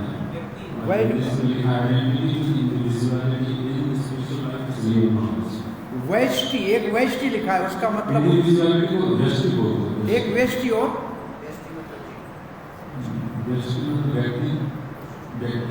नहीं। देखो ये है समष्टि और वैष्टि, दो शब्द हैं। समष्टि का मतलब सब, वैष्टि का मतलब एक है। जैसे मैं उदाहरण दूँ, भगवान श्री कृष्ण है समष्टि गुरु, सबके गुरु है, जगत गुरु। और मेरा गुरु, आपका गुरु व्यष्टि गुरु है, व्यक्तिगत गुरु है। भगवान सबका गुरु है, समष्टि गुरु। मेरा गुरु व्यक्तिगत है, ये व्यष्टि गुरु हुआ।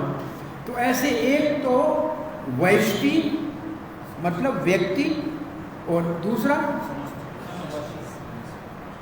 समझे इन आइडेंटिटी विथ इंडिविजुअलिटी, हमारी पहचान व्यक्ति के रूप में, हम अलग व्यक्ति है, हमारा अपना अस्तित्व है।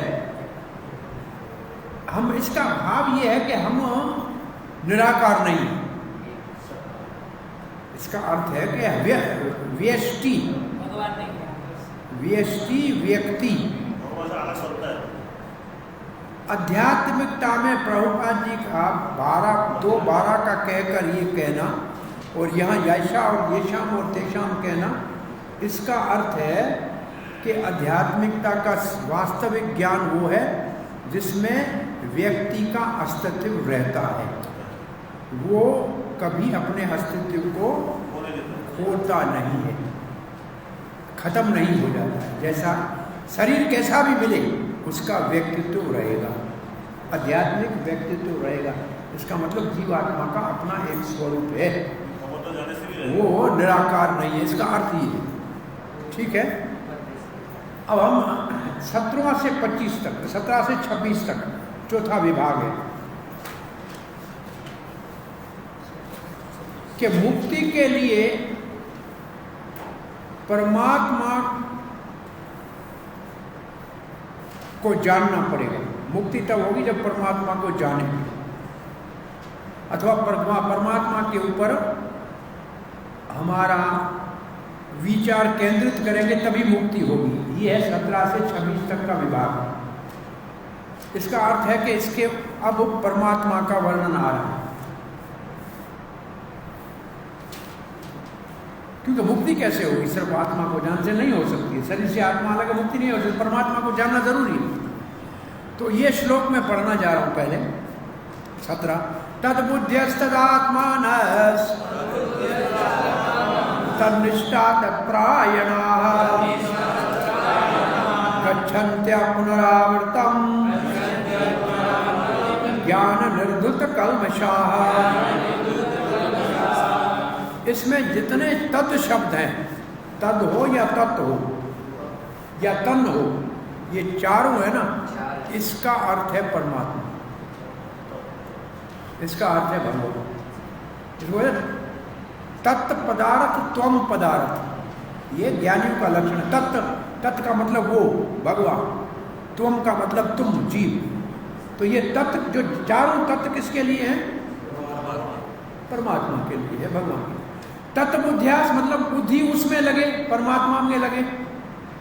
हाँ, बुद्धिया, तत्वबुद्धिया मतलब बुद्धि परमात्मा के लगे। तत् आत्मनस, मन उसमें लगे। तद निष्ठा, ये निष्ठा शब्द आपने एक श्लोक पढ़ा है, मैंने पढ़ा। श्रद्धा शब्द दृढ़ निष्ठा है ना, तो निष्ठा को प्रभुपाद ने लिखा है श्रद्धा, क्योंकि श्रद्धा से मिला हुआ है। और निष्ठा को अन्य आचार्यों ने लिखा है तीनों गुणों से ऊपर का स्तर। निष्ठा, उसको निष्ठा लिखा है जो निष्ठा के स्तर पे ऊपर भक्त पहुंच गया। और तत्प्रायण मतलब जो भगवान का शरणागत है। प्रायण का मतलब शरण लेना, या जिसके जीवन का लक्ष्य भगवान है। ये चार चीजें हो गई ना। चारों में तत्व क्या है? ये श्लोक में तत्व के सामने लिखो, ये परमात्मा भगवान, ये तत्व का मतलब भगवान। अब जिसने चार काम कर लिए, बुद्धि भगवान में लगाई, मन भगवान में लगाया, विश्वास भगवान के ऊपर किया और भगवान का शरण लिया, सामान्य शब्दों में गच्छन्ति अपुनर, वो कहाँ जाएगा? जहाँ जाएगा वहां से कभी वापस नहीं आएगा। अपुनर आवर्तम, आपुनर आवर्तम का मतलब वापस नहीं आएगा। क्यों वापस नहीं आएगा? उत्तर क्या है? ज्ञान निर्धूत कलमश, ज्ञान से सारे कलमश धुल गए। अब इस ऐसे श्लोक आपको समझाना आना चाहिए। श्लोक पढ़ो तो उसमें प्रश्न उत्तर है। देखो, पहले 4 चीज़ों का शब्द आ रहा है, तद का शब्द निकाल गया, तत् का अर्थ आ गया, तो बाकी बुद्धि, आत्मा, मन है, निष्ठा श्रद्धा है और प्राण शरणागत है, जो भी है। जो ऐसे करेगा वो ऐसी जगह जाएगा जहाँ से वापस नहीं आएगा, भगवान के धाम जाएगा। क्यों जाएगा? क्योंकि ज्ञान ने उसके सारे कलमश को धो दिया है। अब कोई पाप नहीं रहा, इच्छा शुद्ध हो गई, हृदय चेतो दर्पण हो गया, ऐसे जो भी कहो। तो ये श्लोक समझ में आया। अब तद्बुद्धि तत् आत्मतत्व का मतलब जिसका बुद्धि और मन, और तद निष्ठा का मतलब उसकी श्रद्धा किसके ऊपर है? परमात्मा के ऊपर है, कृष्ण के ऊपर है हमारी भाषा में, ठीक है। जो भगवान के श्रवण की महिमा गा रहे हैं, प्रायण का मतलब देखिए, भगवान की जो महिमा गा रहे हैं, भगवान का कीर्तन कर रहे हैं, श्रवण कर रहे हैं, वो जाएंगे जहाँ से वापस नहीं आएंगे, क्योंकि उनका जन्म मृत्यु के चक्कर में नहीं आएंगे, क्योंकि अज्ञान नाश हो गया, कलमश नाश हो गया, मतलब अज्ञान नाश हो गया, जो जड़ था सबके बंधन की वो चला गया। ये भाव है चक्रवर्ती पाद का। और बलदेव विद्याभूषण कहते हैं जिसकी बुद्धि मेरे गुणों में, भगवान कहते हैं मेरे गुणों में, बुद्धि क्या करेगी? मेरे गुणों में के विषय में अब विश्वास हो गया। कौन से गुण के विषय में? मैं किसी से अन्याय नहीं करता, मैं किसी के पाप को नहीं जानता, जो आगे पढ़ के आया ना, ऐसे जिसकी बुद्धि ने निश्चय कर लिया कि भगवान किसी से पक्षपात नहीं कर रहे, उसके भगवान के गुणों में जिसकी बुद्धि स्थित हो गई है, और जिसके मन ऐसे भगवान के गुणों में ही रमे रहते हैं और लिखते हैं परमात्मा को अपने जीवन का लक्ष्य बनाया है। निष्ठा का मतलब परमात्मा को पाना ही जीवन का लक्ष्य है, ये श्रद्धा निष्ठा बना रही है। और जो भगवान का शरणागत है, तत्पर है का मतलब शरणागत है, उसका अज्ञान नाश हो गया है, ज्ञान से वो जहाँ जाएगा वापस नहीं आएगा, मतलब मुक्त हो जाएगा। जब विद्या आएगी तो ज्ञान में, ज्ञान विद्या, अब प्रश्न उठाते हैं, विद्या से ज्ञान प्राप्त होगा जीवात्मा का, परमात्मा का तो नहीं होगा ना। चक्रवर्ती कहते हैं, भगवान कहते हैं केवल भक्ति के द्वारा मुझे पाया जा सकता है, भक्त्या मां ग्रह्या, ये भागवत में भक्त्या हम एकया ग्रह्या, केवल भक्ति से ही मुझे पाया जा सकता है। तो फिर ज्ञानी जब तक भक्ति नहीं करेंगे तब तक कैसे भगवान को पाएंगे? तो परमात्मा का ज्ञान चाहिए कि नहीं चाहिए? परमात्मा की भक्ति चाहिए कि नहीं चाहिए ज्ञानी के लिए? हाँ, बिना ज्ञान के, बिना परमात्मा के जानने के, भक्ति के ज्ञानी मुक्त नहीं हो सकता। इससे ऐसे लगता है कि आत्मज्ञान से मुक्ति नहीं होगी जब तक भक्ति नहीं हो सकती, भक्ति के बिना आत्मज्ञानी मुक्त नहीं हो सकता। इसका अर्थ ये है, इसका मतलब परमात्मा की अनुभूति आवश्यक है। ये है इस श्लोक का उद्देश्य, ये इस श्लोक का मुख्य उद्देश्य है। चक्रवर्ती पाद कहते हैं, क्योंकि पहले कह दिया ज्ञान हो गया तो सब पाप नाश हो गए, ये हो गया, परंतु जब तक परमात्मा का पता नहीं है तब तक मुक्ति नहीं है। केवल आत्मज्ञान मुक्ति नहीं दे सकता है। इसलिए यह श्लोक परमात्मा को, अब यहां से परमात्मा के प्रसंग शुरू हो रहा है। अब तत्व कहते हैं परम पुरुष भगवान को, जिसके ये तो कहते हैं आपको समझाने के तत्व किसको कह रहे हैं? बोला 15वें श्लोक में जिसको विभू कह रहे हैं ना, उसी को तत्व कह रहे हैं। आप इस तत्व के लिए लिखो जो विभू है 15 श्लोक में, वही तत्व है। हाँ, विभू कौन था? जो किसी के पाप पुण्य में नहीं है। क्योंकि बात हो रही है ना दो व्यक्ति में, तो जो पहले श्लोक में है वो तत्व है ना, तो विभू है वो तत्व है। ये तत्व क्या है? 15वें श्लोक का विभू ही तत्व है। और विभू क्या करता है अपने उनमें? भगवान है, किसी का पाप पुण्य नहीं है, अपने आप में स्वतंत्र है। विभू की परिभाषा तो पढ़ के आए।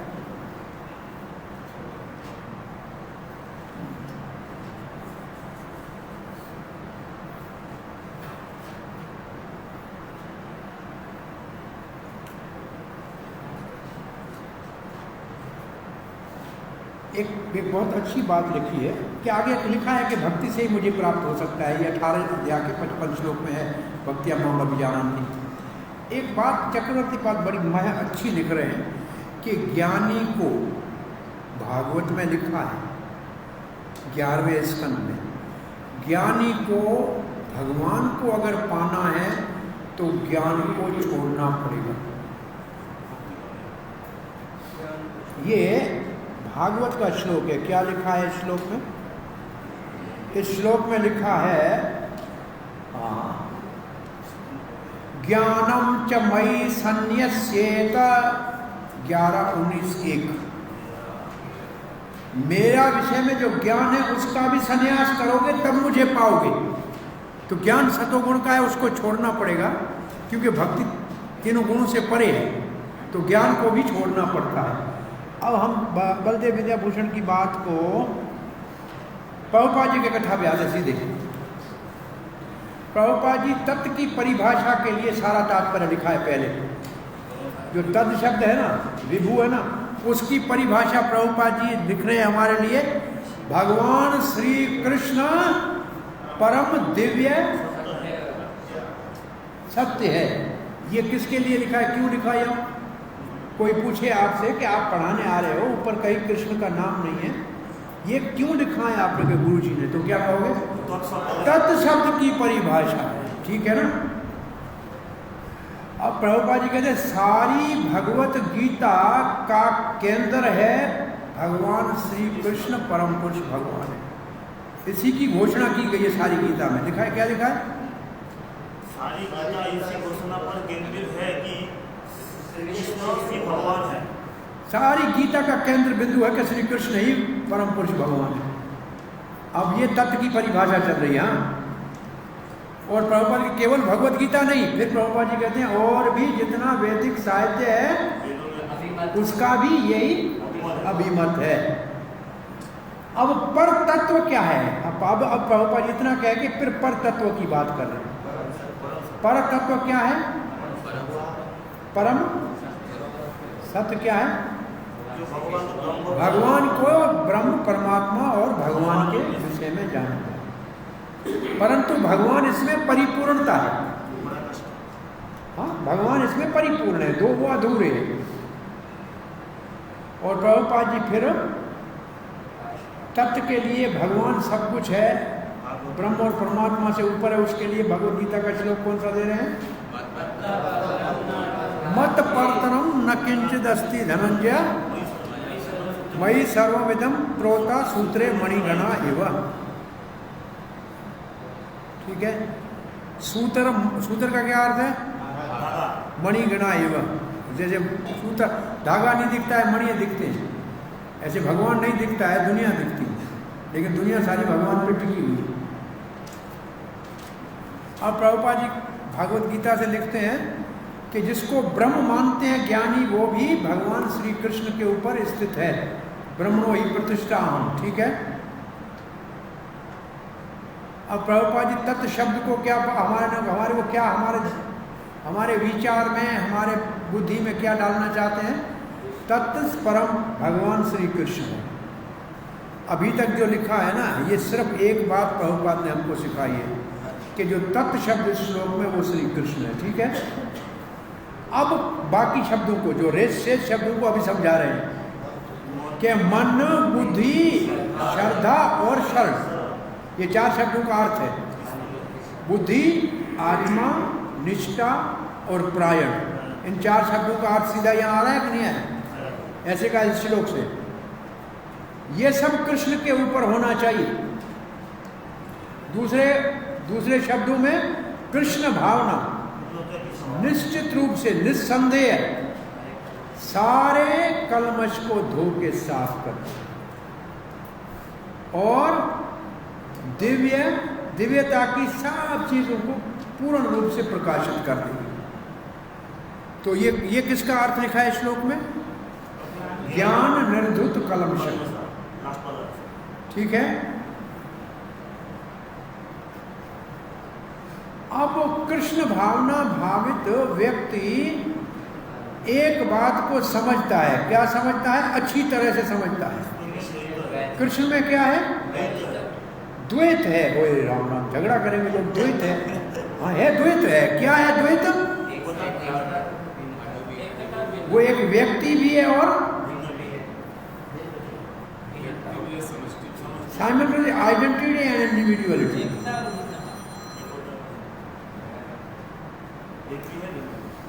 सेम एंड डिफरेंट लिखा क्या है? एकता और भिन्नता। एकता और भिन्नता, एक ही है। यहाँ अंग्रेजी में एकता भिन्नता शब्द नहीं है, वही शब्द है जो वहाँ लिखा था आध्यात्मिकता में, individuality with identity, identity with individuality. देखो ये आइडेंटिटी और इंडिविजुअल में क्या अंतर क्या है? देखो आप सब व्यक्ति हो भाई, आप सब ब्रह्मचारी हो, ये हो गई आपकी आइडेंटिटी। परंतु ये इंडिविजुअल कौन है? नाम क्या है इसका? ये परमात्मा है, वो धर्मात्मा है ही नहीं, है ना? धर्मात्मा नहीं है। अब आप देख लो कि इंडिविजुअलिटी में अंतर और आइडेंटिटी में अंतर हुआ कि नहीं? आइडेंटिटी सबकी ये है कि इंसान है, पर इंडिविजुअलिटी ये कि ये प्रेसिडेंट है, ये प्राइम मिनिस्टर है। आइडेंटिटी ये है कि सब भक्त हैं, पर इंडिविजुअलिटी ये है कि ये इसमें विशेष है। तो कृष्ण व्यक्ति तो है, परंतु विशेष व्यक्ति है, उनके जैसा और कोई नहीं है। वो बांसुरी वाला, अब कितने फोटो यहाँ लगे हुए हैं, कृष्ण का फोटो, राम का फोटो अलग क्यों समझते हैं? नरसिंह का अलग, विष्णु अलग कैसे समझते हैं? भाई सारे विष्णु है ना, तो अलग क्यों समझते हैं? तो इंडिविजुअलिटी भी अलग है और आइडेंटिटी भी अलग है। तो दो शब्दों को कैसे समझेंगे? हिंदी में दिखाई नहीं है, ये उसकी बुद्धि में ही नहीं आया है ना। ऐसे लिखेंगे तो फिर ये अचिंत्य भेद अभेद तत्व हो जाएगा। लेकिन प्रभुपाद ने लिखा बहुत बड़ा, अंग्रेजी में लिखा है, साइमल्टेनियसली आइडेंटिटी एंड इंडिविजुअलिटी। एक साथ में व्यक्ति भी है और विशेष भी है। बहुत अद्भुत शब्द लिखे हैं। और सामान्य ये कहे कि वो निराकार है, साकार है, ऐसे इसका अर्थ भी निकल सकता है, लेकिन प्रभुपाद ने ये नहीं लिखा है, ये नहीं लिखा है प्रभुपाद ने। ये बहुत बड़ी बात है। तो कृष्ण क्या है? कृष्ण भावित व्यक्ति अच्छी तरह से समझता है कि कृष्ण में द्वैत है। अरे राम, क्या द्वैत है? कि एक समय में वो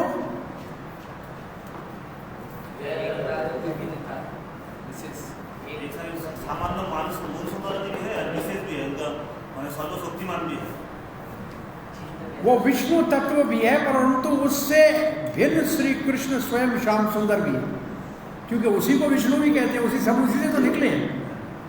इसका भाव ये है कि कृष्ण भावना व्यक्ति सब कृष्ण के अवतार जितने हैं उनको भी सम्मान देते हैं, वो भी व्यक्ति हैं सारे, राम भी है, नरसिंह है, ये सब व्यक्ति हैं, परंतु कृष्ण से उन सबसे अलग, उसका अपना व्यक्तित्व अलग है।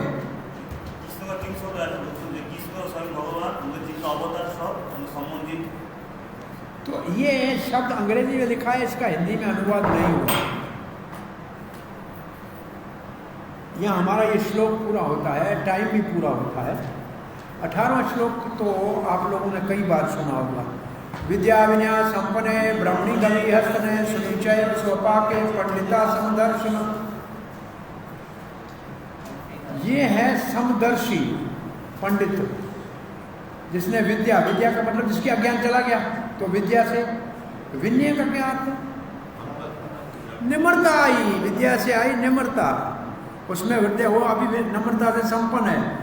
वो ब्राह्मण को, गाय को, हाथी को और कुत्ते को और कुत्ते खाने वाले को, तो इसमें दो है विभाग। जैसे कुत्ता खाने वाला भी इंसान है, ब्राह्मण भी इंसान है, इसका अर्थ है वर्ण आश्रम का भेद नहीं जानता है। ये तो वर्ण आश्रम का भेद हो गया ना, कि नीच जाति का उच्च जाति का ऐसे नहीं कहता है। और कुत्ता, हाथी, गाय, ये सब है पशु जातियाँ, तो ये हैं जातियाँ, इनमें भेद नहीं है। और एक दूसरी दृष्टि से देखा जाए, गाय और ब्राह्मण सत्वगुण में है, हाथी रजोगुण में है, कुत्ता और कुत्ता खाने वाला तमोगुण में है, परंतु इनके प्रति भी कोई भेद नहीं है। ये इसके 3 प्रकार का इसका विभाजन किया है। आप समझे, इसका विभाजन समझे भाई। कुत्ता खाने वाला भी इंसान है, ब्राह्मण भी इंसान है। वो समझता है दोनों के अंदर परमात्मा को देखता है, एक ही परमात्मा है। आत्मा भी तो एक जैसा ही है, परमात्मा भी एक जैसा है। उसको आत्मा परमात्मा का ज्ञान हो गया है, इसलिए वो सबके अंदर ऊंच नीच नहीं देखता है। न जाति में ऊंच नीच देखता है, न वर्णों में ऊंच नीच देखता है। वे जाति कहते हैं कि पशु जाति, पक्षी जाति, इसको जाति कहते हैं। ऊंच नीच वर्ण में कहती है, तो ये नहीं देखता है, ये है सच्चा ज्ञानी। तो इसका मतलब जो पहले श्लोक का कहा गया, जिसका सारा अज्ञान नाश हो गया है, वो कैसा होगा? बोला ऐसा होगा। उसके ये है लक्षण, ये उसके लक्षण है कि उसकी दृष्टि ऐसी होगी। चलो इससे आगे फिर अगली बार करेंगे।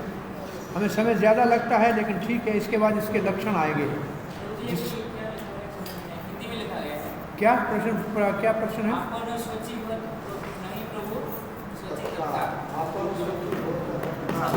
हाँ क्या है?